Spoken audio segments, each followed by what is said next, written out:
Hello everyone, welcome back to my channel. I am Yogendra Sharma और मैं आज आपके साथ डिस्कस करने जा रहा हूं UPSC prelims 2025 ecology and environment के क्वेश्चंस को।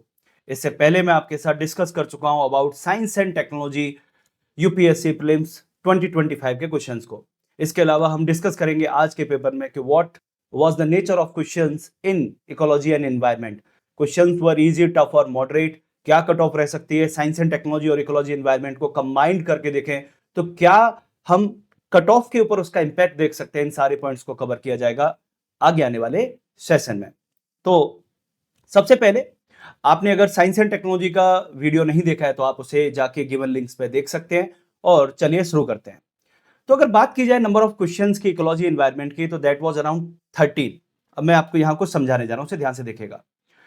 अगर मैं प्योर साइंस एंड टेक्नोलॉजी के क्वेश्चंस की बात करूं so that number was around 17। ठीक है। और वहीं अगर बात की जाए प्योर इकोलॉजी एंड एनवायरनमेंट के क्वेश्चंस की so that number is around 9। बड़ा कम दिखता है, लेकिन अब इसमें कुछ कैच है। In science and technology there are certain question जहां पर इकोलॉजी एनवायरनमेंट का रोल है, और ऐसे ही एनवायरनमेंट के कुछ क्वेश्चंस में साइंस एंड टेक का।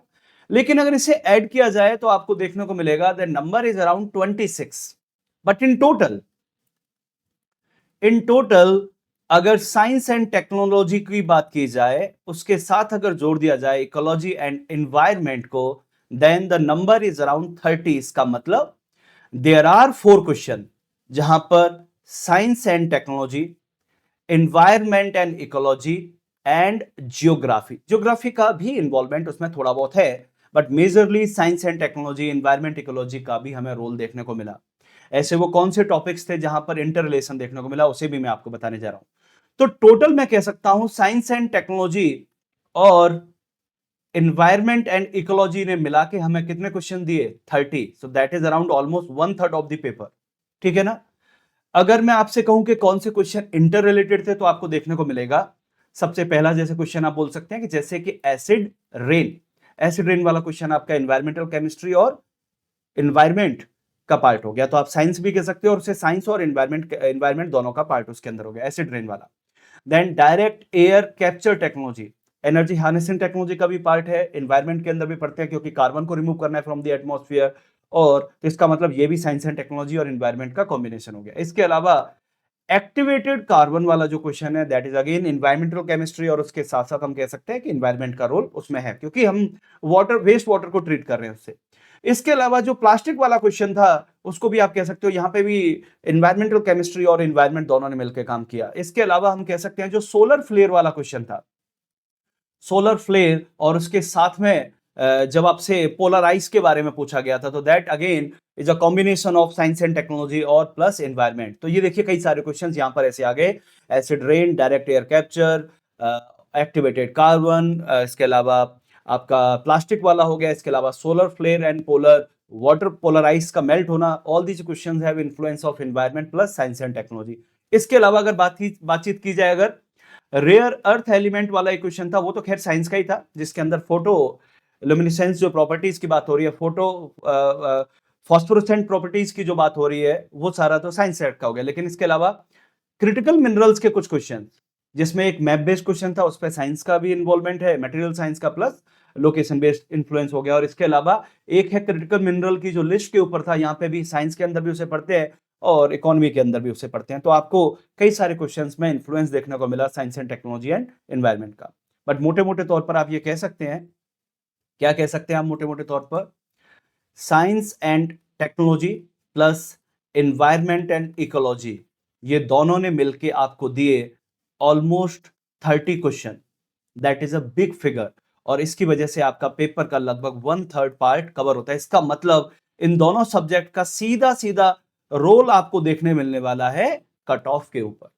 तो जो नेचर रहा साइंस एंड टेक्नोलॉजी के क्वेश्चंस का और जो एनवायरमेंट इकोलॉजी के क्वेश्चंस का नेचर रहा, वो सीधा ही कट ऑफ के ऊपर इंपैक्ट डालेगा। तो उसको मैं आज वापस से फिर डिस्कस करूंगा, पहले भी मैं कर चुका हूं, और एक वीडियो और बनाऊंगा जिसके अंदर मैं जो काफी डिफिकल्ट क्वेश्चन है जिसको लेके कंट्रोवर्सीज है कि इसका आंसर बी होगा, सी होगा, डी और ए, अलग अलग इंस्टीट्यूट कुछ बता रहे हैं, कुछ यूट्यूबर्स कुछ बता रहे हैं, उससे थोड़ा सा ठीक किया जाएगा कि नहीं, उसका आंसर क्या होना चाहिए वो आपके साथ डिस्कस किया जाएगा। ठीक है, चलिए तो क्वेश्चन शुरू करते हैं। सबसे पहला क्वेश्चन यहां हमें देखने को मिलेगा, क्वेश्चन नंबर 1। मैं यहां पर सेट बेसिस पर डिस्कशन नहीं कर रहा हूं, सीधा का सीधा क्वेश्चन आपके साथ डिस्कस करने जा रहा हूं। तो पहला क्वेश्चन इंटर रिलेटेड क्वेश्चन है, जहां पर क्लाइमेट चेंज, एनवायरमेंट, एनवायरमेंट के अंदर आपका साइंस प्लस एनवायरमेंटल केमिस्ट्री और थोड़ा सा ज्योग्राफी का इन्फ्लुएंस। क्वेश्चन कुछ इस तरीके से है।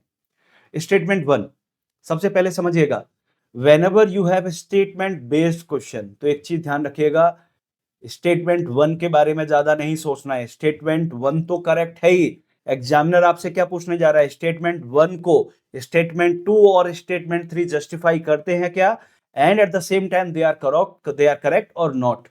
ठीक है ना, तो आपका मेजर जो फोकस होना चाहिए that is on the statement 2 and statement 3। तो ध्यान से देखते हैं स्टेटमेंट 1 क्या बोल रहा है। Statement 1, studies indicate that carbon dioxide emission from cement industry accounts for more than 5% of global carbon emission. ठीक है, ये उन्होंने बता दिया, फैक्ट आपके सामने रख दिया कि ये सिचुएशन है। ठीक है, मैं ये ऑप्शन बेसिस पे बता रहा हूं कि पहले स्टेटमेंट के से कोई मतलब नहीं, आपको ज्यादा उसमें लॉजिक नहीं लगाना है, बस उसको आपको देखना है नीचे वाले स्टेटमेंट उसमें कैसे हेल्प कर रहे हैं।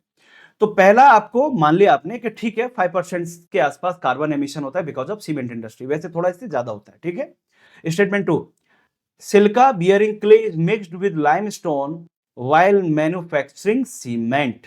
ये आपके सामने दूसरा स्टेटमेंट। ठीक है, देखते हैं इसको। तीसरा statement, limestone is converted into lime during clinker production for cement manufacturing. ठीक है, तो ये तीसरा स्टेटमेंट हो गया। अब आपके पास चार option, both statement are correct and both of them explaining statement 1. Both statement 2 or 3 are correct, but only one of them explaining statement 1. Only one of the statement 2 or 3 is correct and that explain the statement 1. Neither statement 2 or neither or nor statement 3 is correct. तो अब एक एक करके देखते हैं इसका क्या रहने वाला है। सबसे पहले ये क्वेश्चन क्यों बना, कैसे बना, इसके पीछे का लॉजिक जैसा कि आपको पता है, here we have one organization and the name of organization is WMO, World Meteorological Organisation. काफी ओल्ड एनवायरमेंटल ऑर्गेनाइजेशन है। इस ऑर्गेनाइजेशन का काम होता है ईयरली आपको क्या देना, greenhouse gas bulletin provide कराना। तो यहां पर बातचीत होती है कि which sector is producing how much amount of carbon dioxide, या कौन सी ग्रीन हाउस गैसेस को प्रोड्यूस करता है। इसके अलावा हमें देखने को मिलेगा, recently India launch is first cluster of carbon capture utilisation test bed in the academic industry collaboration for the cement industry. तो इंडिया के अंदर भी जो इनोवेशन हो रहा है related to the clean technology और related to the carbon capture utilization and storage technology, वो भी सीमेंट से ही चालू हुआ है। तो ये न्यूज में बना हुआ था पिछले 6 से 7 महीने से। ठीक है, उसके अलावा here we have UNEP, United Nation environmental programme. ठीक है, तो ये दो रिपोर्ट निकालती है, one is emission gap report and second one is the adaptation gap report. इनके अंदर भी बातचीत की जाती है कि how much countries are emitting carbon dioxide और क्या अडेप्टेशन में गैप है क्या नहीं है, उन सारे पॉइंट्स को बात की जाती है। तो यहां पर मेजर बात होती है related to countries, how much they are going to how much they are producing CO2 during a year. इसके अलावा यह भी बातचीत होती है कि कौन से जो सेक्टर्स हैं वो CO2 सबसे ज्यादा एमिट करते हैं, कार्बन सबसे ज्यादा एमिट करते हैं। इनकी जो रिपोर्ट होती है उसमें कुछ डेटा दिए, जैसे कि यहां पर आपको कंट्री वाइज डेटा देखने को मिलेगा कि किस कंट्री ने कितना टोटल प्रोडक्शन किया, कितना उनका प्रोडक्शन बढ़ा या घटा, पर कैपिटा कितना है, और अभी तक उन्होंने 1850 से लेकर आज तक उन्होंने कितना एमिशन कर दिया। ये सारा डेटा, अभी इस डेटा पर वापस से आएंगे। इस डेटा को थोड़ा इंडिया वाले डेटा को ध्यान रखिएगा, इस डेटा से उन्होंने क्वेश्चन बनाया है। ठीक है ना, अगले वाले क्वेश्चन में आपको देखने को मिलेगा, ये जो इंडिया वाला डेटा आपको देखने को मिल रहा है, यहां से उन्होंने पर कैपिटा CO2 एमिशन का डेटा इंडिया के लिए उठा लिया। और अभी देख लीजिए पर कैपिटा CO2 का डेटा कितना है इंडिया का, 2.9 टन कार्बन डाइऑक्साइड। यानी इंडिया का हर इंसान, यानी हम और सब आप लोग 2.9 टन CO2 एमिट करते हैं इन अ ईयर। ये हमारा कोटा है। ठीक है, इतना हम प्रोड्यूस करते हैं, तो इस फिगर को याद रखिएगा। इसके अलावा इसी रिपोर्ट के अंदर हमें बताया कि पावर इंडस्ट्री सबसे ज्यादा CO2 एमिट करती है, उसके बाद ट्रांसपोर्टेशन करती है, उसके बाद एग्रीकल्चर एंड इंडस्ट्रीज करती हैं, एंड फ्यूल प्रोडक्शन। तो ये जो आपको लिस्ट देखने को मिल रही है, ये सब क्या है कि कौन सी इंडस्ट्री कितना कार्बन डाइऑक्साइड प्रोड्यूस करती है इन अ ईयर। तो यहां पर आपको इंडस्ट्रियल प्रोसेसेस देखने को मिलेगी ना, तो इसी के अंदर आपका सीमेंट देखने को मिलता है। ठीक है, अब क्वेश्चन को समझते हैं और क्वेश्चन का क्या आंसर हो सकता है उसे समझने की कोशिश करते हैं कि क्या इसके अंदर आंसर रहेगा और क्या क्वेश्चन है, ठीक है, तो ध्यान से देखिएगा। बात हो रही है सीमेंट की। चलिए, बहुत अच्छी बात। और हमें ये ऑलरेडी बता दिया कि सीमेंट की इंडस्ट्री से CO2 का जो एमिशन होता है that is around 5% of the total. ठीक है, चलिए डन। अब क्यों होता है, सबसे पहले सोचते हैं कि CO2 का एमिशन होता क्यों है। तो देखिए, जब भी आप लाइमस्टोन को लाइम में कन्वर्ट करोगे, इसका मतलब क्या है, इसका मतलब CaCO3, इसको आप हीटिंग प्रोसेस के थ्रू हीट करोगे आप, और इसके बाद इसको कन्वर्ट करोगे CaO प्लस CO2। यह है आपका लाइम, और यह है आपका लाइमस्टोन। इसका मतलब लाइमस्टोन से जैसे ही आप लाइम की तरफ जाते हैं, जब ये प्रोसेस होती है लाइमस्टोन टू लाइम मेकिंग, इस प्रोसेस के अंदर आपका बहुत सारा, यानी सीमेंट इंडस्ट्री का almost 50 to 60% of CO2 emission किस प्रोसेस के टाइम पर होता है, during the conversion of limestone into the lime. अब ये जो हीट आप कहां से लेके आ रहे हो, हीट आप या तो कोल को बर्न करके ला रहे होगे, या नेचुरल गैस को बर्न कर रहे होगे, या फिर आप इलेक्ट्रिसिटी से कर रहे होगे। और उस इलेक्ट्रिसिटी के लिए भी कहीं ना कहीं कोल और नेचुरल गैस बर्न हो रहा होगा, बायोमास। उसकी वजह से 30 to 40% के आसपास का आपको एमिशन देखने को मिलता है CO2 का। इसके अलावा ट्रांसपोर्टेशन, माइनिंग, इस सब में भी मान सकते हैं 5 to 10% के आसपास का एमिशन यहां पर देखने को मिलता है। ठीक है ना। तो ये सीमेंट इंडस्ट्री के वो एरियाज है जहां जिसकी वजह से CO2 एमिशन होता है। लेकिन कई बार बात करते हैं कि सीमेंट के अंदर आप सिलिकेट को भी मिलाते हैं, सिल्का को मिलाते हैं। तो सिल्का का जो काम होता है पोर्टलैंड सीमेंट बनाने के लिए। पोर्टलैंड आपका यूके का एक प्लेस है। पोर्टलैंड, जब सीमेंट की बात होती है, पोर्टलैंड सीमेंट में आपको क्या देखने को मिलता है, पोर्टलैंड सीमेंट को बेटर स्ट्रक्चर, उसको स्ट्रेंथ और बेटर बनाने के लिए we have to add silica. तो सिलिका को ऐड करा जा रहा है सीमेंट को बेटर बनाने के लिए, ठीक है ना। सिलिका को ऐड करने से सीधा सीधा CO2 एमिशन का कोई लेना देना नहीं है। तो अब अपने क्वेश्चन पर आते हैं। स्टेटमेंट 1, पहला तो बात ठीक है। Statement 2, silica bearing clay is mixed. Silica bearing clay mix की जाती है जिसके अंदर सिलिका ऑक्साइड से ये सारी चीजें होती है, is mix with limestone while manufacturing cement. बिल्कुल पोर्टलैंड सीमेंट में मिक्स किया जाता है। तो second statement is correct. Limestone is converted into lime during the clinker production for the cement manufacturing. बिल्कुल सही है। अब ये वाला, दोनों स्टेटमेंट आपके ठीक है, और दोनों स्टेटमेंट ठीक होने के अलावा आपको देखने को मिलेगा जो पहले स्टेटमेंट को सपोर्ट करता है वो ये सेकंड नहीं, ये वाला सपोर्ट करता है। सेकंड स्टेटमेंट सही है, लेकिन वो ये सपोर्ट नहीं करता कि CO2 एमिशन क्यों हो रहा है फ्रॉम सीमेंट इंडस्ट्री। लेकिन थर्ड स्टेटमेंट बताता है कि जब आप लाइमस्टोन से लाइम जाओगे तब आप CO2 का एमिट करोगे, हीटिंग की वजह से और कन्वर्जन की वजह से, जो भी केमिकल चेंजेस आ रहे हैं उसकी वजह से। ठीक है ना। तो इसका मतलब इसका आंसर क्या हो जाएगा, इसका आंसर हो जाएगा B option. Both statement 2 and 3 are correct and only one of them explain statement number 1। Now come to the question number 2। Question number 2 भी क्लाइमेट चेंज से रिलेटेड ही था, एनवायरमेंट में हमें देखने को मिला, और यहां पे भी जो क्वेश्चन देखने को मिला वो क्लाइमेट चेंज और इस हिस्से से। क्वेश्चन को देखते हैं। Statement 1, as the 28th United Nation climate change conference COP28 कब हुई थी, ये दिसंबर 2023। कंटेम्प्रेरी अफेयर क्या हो गया, टफ हो गया क्वेश्चन। 2 साल पुराना कंटेम्प्रेरी अफेयर है, वो भी फैक्चुअल, बड़ा टफ हो जाता है ऐसे क्वेश्चंस को करना। तो ऐसे क्वेश्चंस को एग्जाम में छोड़ना सही रहता है। जैसे पहले वाला क्वेश्चन भी टफ था, जो सीमेंट वाला क्वेश्चन है वो हर एक के बस का नहीं था, वो इजी क्वेश्चन की कैटेगरी में नहीं आता। तो दोनों क्वेश्चन अभी तक हमें टफ देखने को मिल रहे हैं।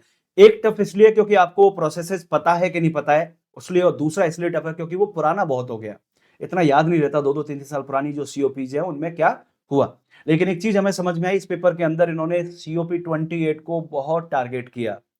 इसका मतलब जो अगली बार पेपर देंगे जो कि 2026 में होगा, एटलीस्ट COP29 एंड COP30 इन दोनों को करके जाना है। COP29 was held in December 2024 and COP30 will held in December 2025। तो दोनों को देख के चलिएगा। चलिए अब ऑप्शंस को देखते हैं। पहला स्टेटमेंट ये बोलता है कि इन COP28 India refrain from signing the declaration on climate and health.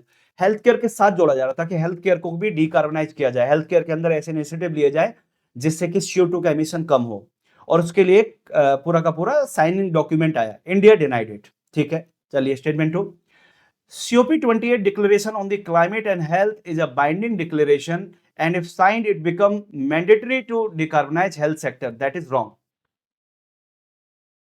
That declaration was voluntary in nature.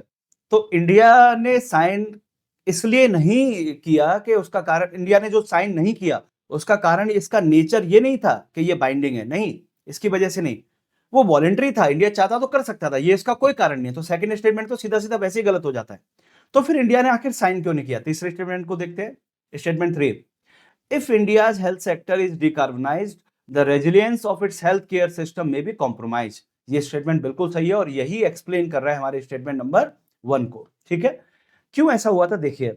अभी इंडिया का हेल्थ केयर सेक्टर ग्रोइंग है और कई सारे रूरल एंड रिमोट एरियाज के अंदर तो हेल्थ केयर फैसिलिटीज है ही नहीं, वहां पे तो अभी प्राइमरी हेल्थ केयर को ले जाना है, सेकेंडरी को एंड एटसेट्रा।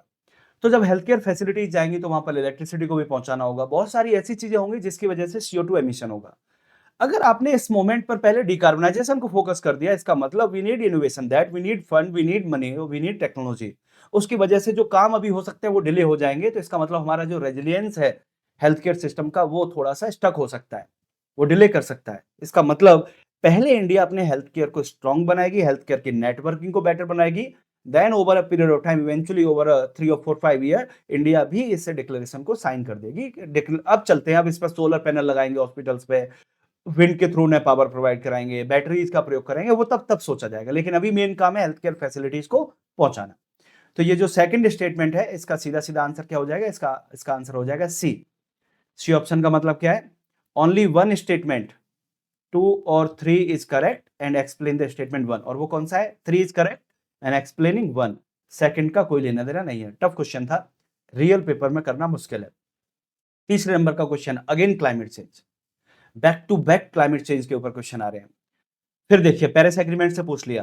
पहली बात तो पेरिस एग्रीमेंट बहुत पुराना है। COP21 कब आया था? बहुत पहले का हो गया, 2015-16 के आसपास ये सारी चीजें न्यूज में चला करती थी। लेकिन लास्ट ईयर इन COP29 जो कि दिसंबर 2024 में हुआ, उसमें ये बातचीत छिड़ी वापस से, and that was related to the article number 6 of Paris agreement on climate change, and that's why examiner ने आपसे पहला स्टेटमेंट रखा कि ये आर्टिकल न्यूज में है। बिल्कुल सही बात है, न्यूज में। अब क्या है इस आर्टिकल में, देखते हैं। सेकेंड स्टेटमेंट बोलता है article 6 of Paris agreement on climate change set out the principle of carbon market. Third statement बोलता है article 6 of Paris Agreement on climate change intended to promote inter-country non-market strategy to reach their climate target। अब आपको ये बताना है कि statement 2 correct है या नहीं, थर्ड करेक्ट है या नहीं, और दोनों के दोनों स्टेटमेंट क्या स्टेटमेंट 1 को एक्सप्लेन करते हैं। मतलब स्टेटमेंट 1 है क्या? वो ये कह रहा है कि ये बात न्यूज में है।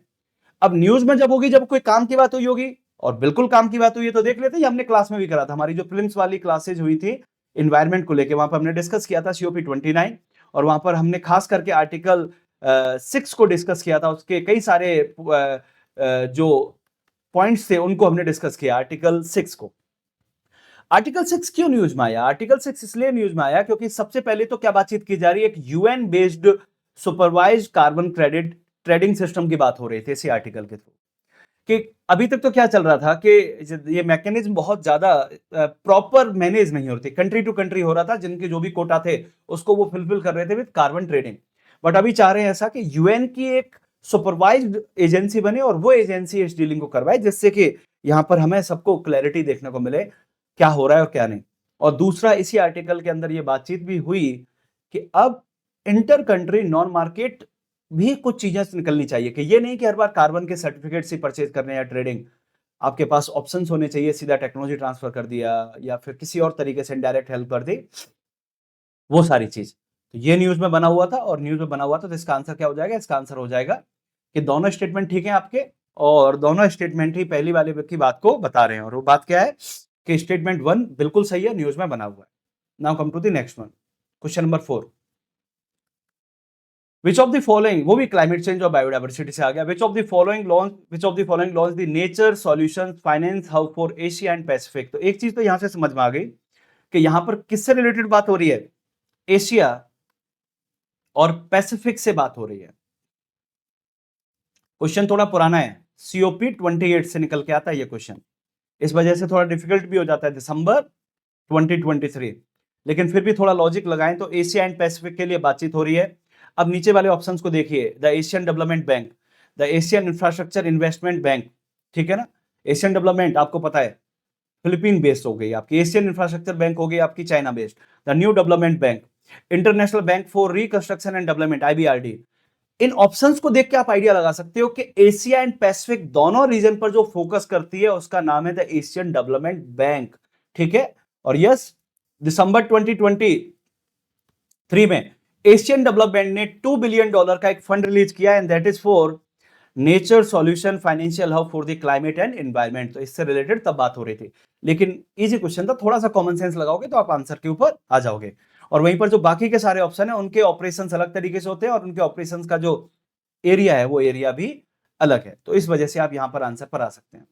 क्वेश्चन नंबर 5, अगर ये क्वेश्चन नंबर 5 को सीधा स्पाइडर से पूछ लेता, स्पाइडर के नाम से, तो इजी हो जाता, लेकिन नाम क्या पूछा, peacock tarantula, Gooty tarantula. Chittoor district के अंदर आंध्र प्रदेश में, इंडिया का ही एंडेमिक है, इंडिया में ही मिलता है, गुटी के अंदर मिलता है, चित्तूर डिस्ट्रिक्ट में मिलता है। पीकॉक टेरेंटुला, अगर आपने कुछ मूवीज वगैरह देखें, अगर आपको, आप केवल बुकिश नॉलेज पर नहीं डिपेंडेंट होते, आप क्या करते हैं, प्लेनेट अर्थ भी देखते हैं, आप नेटफ्लिक्स वगैरह की डॉक्यूमेंट्रीज भी देखते हैं, डिस्कवरी चैनल वगैरह देखते हैं, तो आप समझ जाओगे टेरेंटुला की बातचीत मूवीज में और बहुत सारे चैनल्स पर टेरेंटुला जब वर्ड आता है तो वो स्पाइडर के बारे में बताता है। तो पहला स्पाइडर अगर आपको समझ में आ गया तब आप इसे कर जाओगे, और नहीं समझ में आया तो दिक्कत हो जाएगी।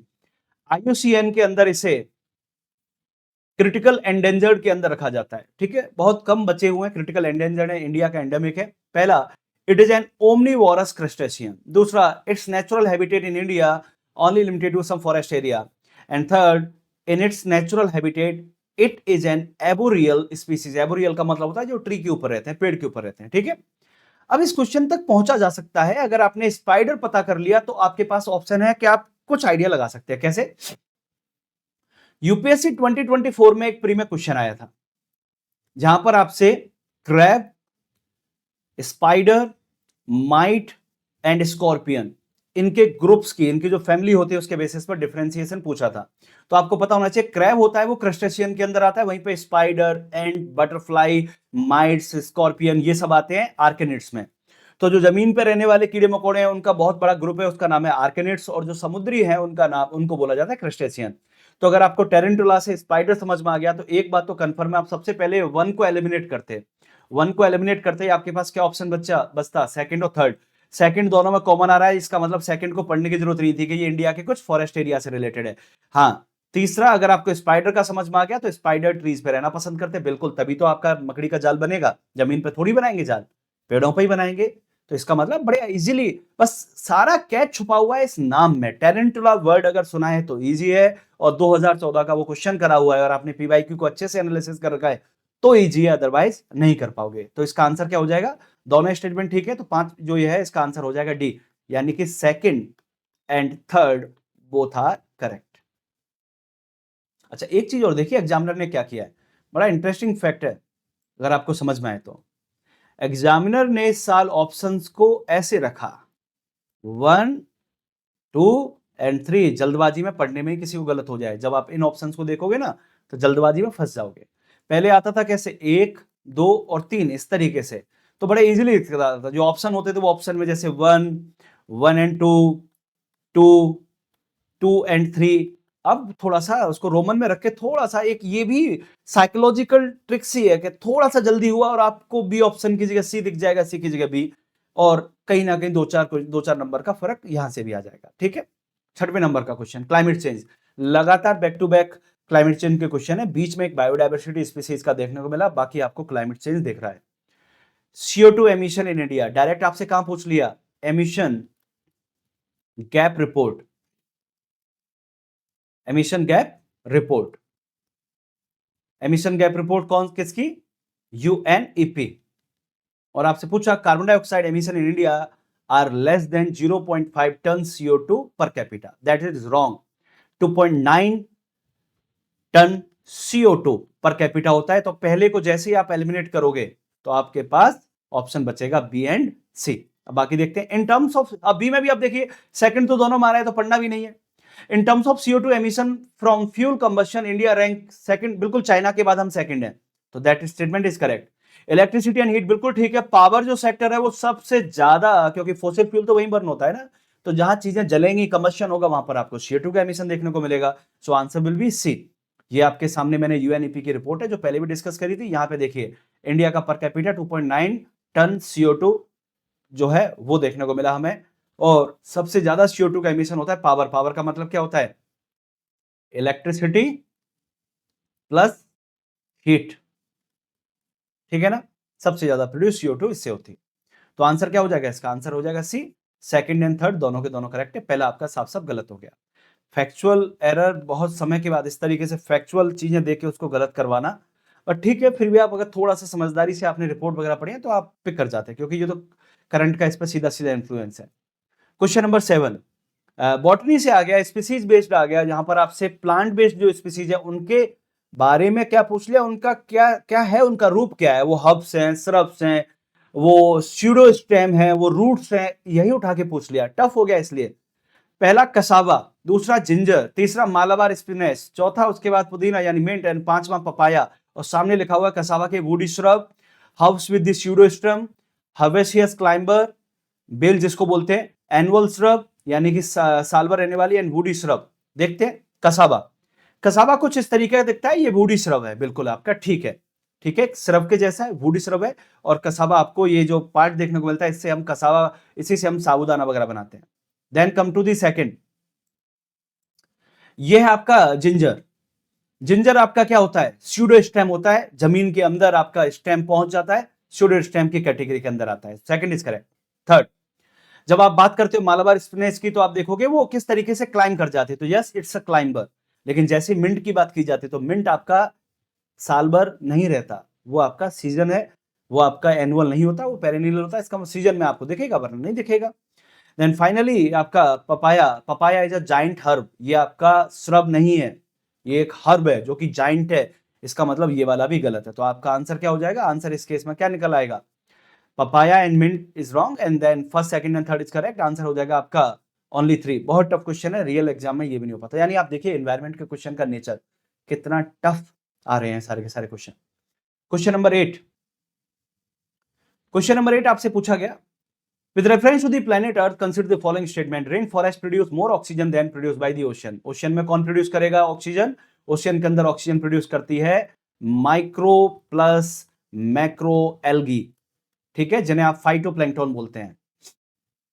इसके अलावा बैक्टीरिया, कौन से बैक्टीरिया? जो कि फोटोसिंथेटिक बैक्टीरिया है, जैसे कि साइनोबैक्टीरिया का पूरा परिवार जो हो गया ये आपके। और रेन फॉरेस्ट में प्रोड्यूस करने वाले कौन है ऑक्सीजन को? ट्री हो गए आपके, श्रब्स हो गए, हर्ब्स हो गए, ग्रासेज हो गए, ये सारी चीजें इसके अंदर आ गई। ठीक है, marine phytoplankton and photosynthesis bacteria produce about 50% of world oxygen.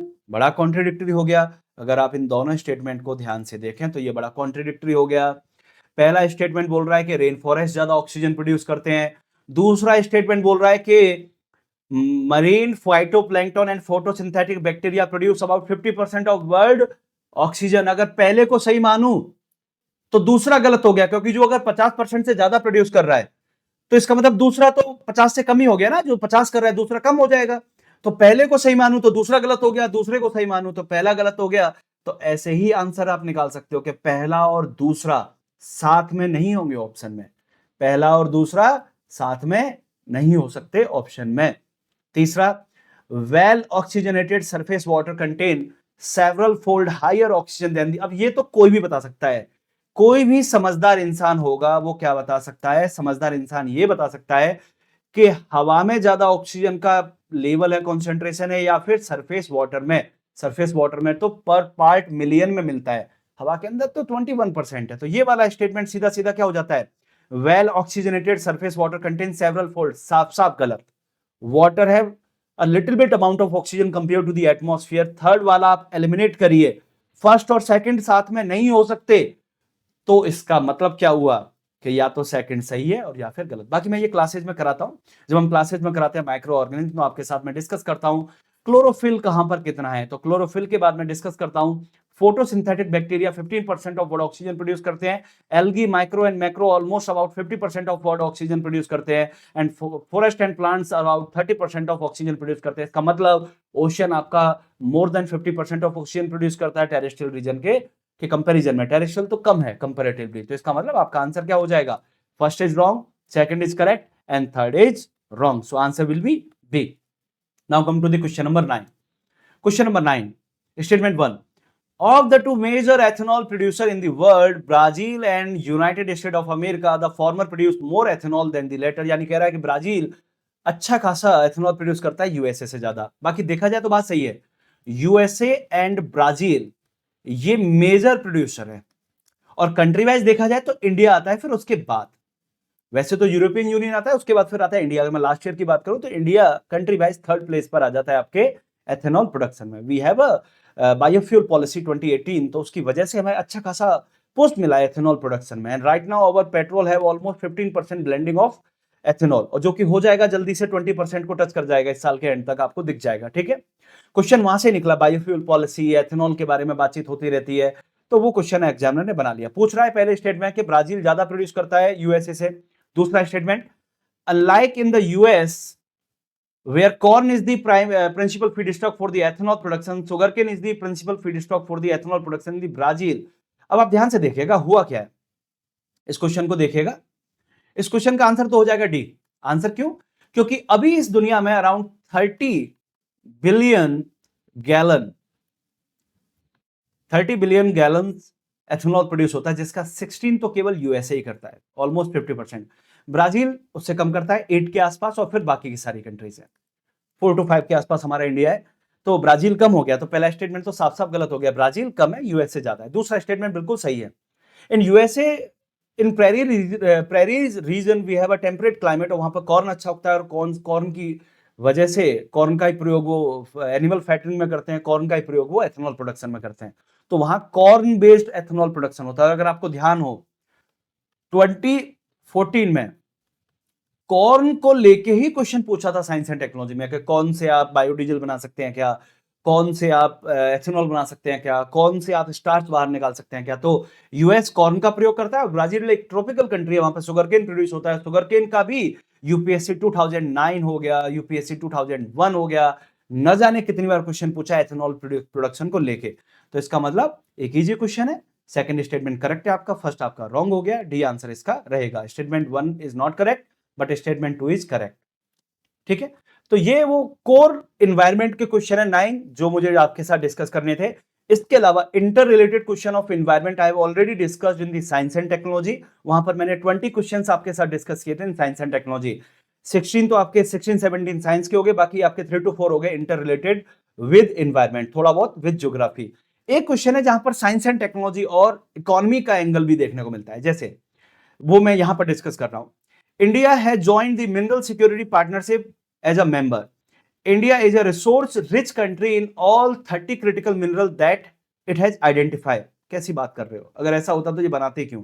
And Parliament in 2023 has amended the Mines and Mineral Development and Regulation Act 1957, empower the central government to exclusively auction mine lease and composite license for the certain critical mineral. तो ठीक है, इसमें देख लेते हैं क्या हुआ। हमने क्लास के अंदर पढ़ाया कि जून 2023 के अंदर 30 क्रिटिकल मिनरल की लिस्ट जारी की गई मिनिस्ट्री ऑफ माइंस के द्वारा। उसके अलावा अगस्त में आते आते हमें क्या देखने को मिलता है, न्यूज आ रही है किससे, strengthening the mineral supply chain, और पता चलता है India became the 14th member of mineral security partnership in June 2023। Contemporary affair से ये क्वेश्चन हमें देखने को मिला। इसको चाइना को काउंटर करने के लिए किया जा रहा है कि चाइना के पास जो सप्लाई है उसके ऊपर जो मोनोपोली है उसको काउंटर करने के लिए US, Australia, Canada, Finland, India, Japan, Germany, Italy, Norway और भी कई सारी कंट्री आपस में मिलकर साथ आई और उन्होंने बना लिया एक मिनरल सिक्योरिटी पार्टनरशिप। अगर इंडिया इसका पार्ट बन रहा है, इसका मतलब इंडिया के पास कई सारे मिनरल्स नहीं है, बहुत सारे नहीं है। इंडिया के पास लिथियम नहीं है, इंडिया के पास निकल नहीं है, इंडिया के पास कोबाल्ट नहीं है, और भी बहुत सारे ऐसे मिनरल्स हैं जिसकी हमारे यहाँ पर प्रॉपर प्रोडक्शन नहीं होता, इकोनॉमिक वायबल प्रोडक्शन नहीं है। That's why we made this alliances. ठीक है, इसका मतलब क्या हुआ, सेकंड को एलिमिनेट करिए, सेकंड को एलिमिनेट करते ही आपका आंसर आ गया। आंसर क्या हो जाएगा आपका, आंसर हो जाएगा 1 and 3। ठीक है, थोड़ा सा यहाँ पे एडिटिंग के अंदर थोड़ा गड़बड़ हो गया, तो आंसर क्या हो जाएगा आपका 1 is correct. Second is not correct and third is correct. क्योंकि जैसे ही आप सेकंड को एलिमिनेट करते हैं तो आपकी चीजें वैसे ही एलिमिनेट हो जाती हैं और आपके पास बचता ही क्या, केवल वन एंड थर्ड। ठीक है, तो इसके साथ ही हमारे साइंस एंड टेक्नोलॉजी और सारे क्वेश्चन हमने डिस्कस कर। तो हमने क्या क्या डिस्कस किया इन 2 सेशंस के अंदर? हमने डिस्कस किए साइंस हमने डिस्कस किए science and technology plus environment and ecology, और इससे रिलेटेड इंटर रिलेटेड क्वेश्चन और कुछ ज्योग्राफी का जो इन्फ्लुएंस था इसके क्वेश्चन से 30। अब अगर मैं नेचर की बात करूं तो साइंस एंड टेक्नोलॉजी का जो नेचर था वो तो मॉडरेट था। मॉडरेट का मतलब हो जाएंगे और डिफिकल्ट नहीं है। आउट ऑफ 16-17 क्वेश्चन आप 10 क्वेश्चन को बड़े इजीली कर पाओगे।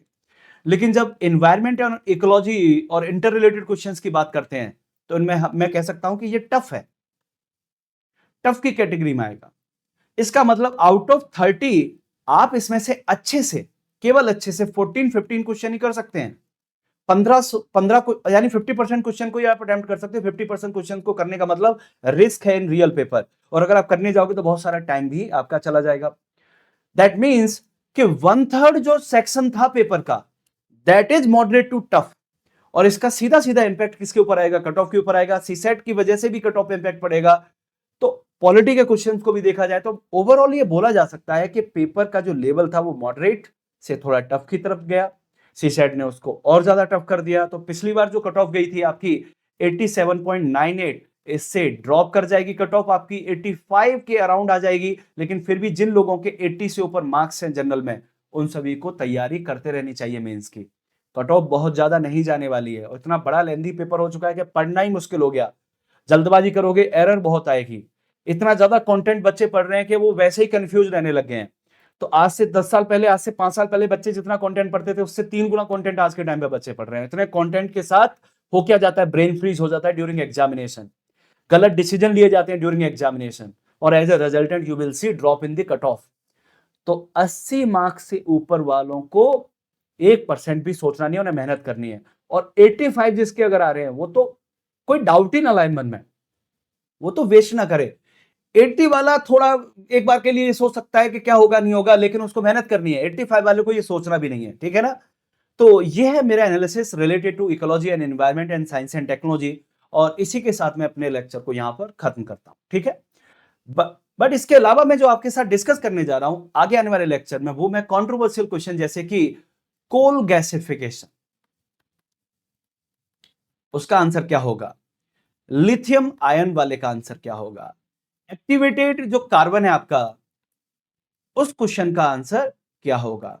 इन क्वेश्चंस को और डिटेल से डिस्कस करूंगा क्योंकि बहुत कंट्रोवर्सी हो रही है science and technology, environment, ecology के इन क्वेश्चंस के अराउंड। तो इन क्वेश्चंस को डिस्कस करने के बाद आपको और ज्यादा चीजें क्लैरिटी से समझ में आएंगी कि यूपीएससी एग्जामिनर किस तरीके से सोच रहा है, आपको किस तरीके से सोचना है। और बने रहिए हमारे साथ में। Take care, bye bye.